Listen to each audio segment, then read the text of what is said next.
তথ্য সম্প্রচার উপদেষ্টা মোহাম্মদ মাহফুজ আলম এবং স্থানীয় সরকার, পল্লী উন্নয়ন, সমবায় মন্ত্রণালয় এবং যুব ক্রীড়া মন্ত্রণালয়ের উপদেষ্টা আসিফ মাহমুদ সজীব ভুঁইয়া আজ বিকেল 5টা নাগাদ প্রধান উপদেষ্টা প্রফেসর মোহাম্মদ ইউনূসের কাছে তাদের পদত্যাগপত্র জমা দিয়েছেন। অন্তর্বর্তী সরকারের উপদেষ্টার পদ থেকে পদত্যাগ করলেন মাহফুজ আলম ও আসিফ মাহমুদ সজীব ভুঁইয়া।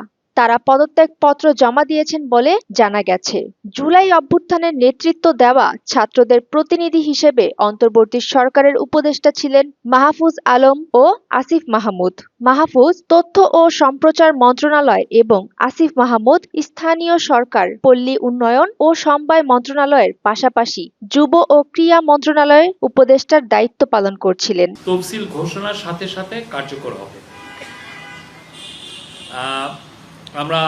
আপনারা হয়তো জেনেছেন যে এটা কালকেই সম্ভবত তফসিল ঘোষণা হচ্ছে।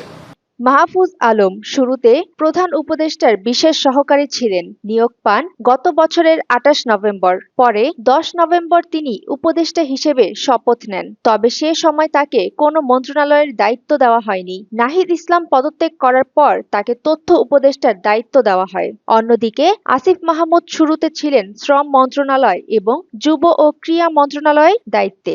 এএফ হাসান আরিফকে সরিয়ে আসিফ মাহমুদকে স্থানীয় সরকার মন্ত্রণালয়ের দায়িত্ব দেওয়া হয় গত বছরের নভেম্বরে। এরপর থেকে তিনি স্থানীয় সরকার এবং যুব ও ক্রীড়া মন্ত্রণালয়ের দায়িত্ব সামলেছেন। সুমাইয়া ফারাজি, দৈনিক আর নিউজ।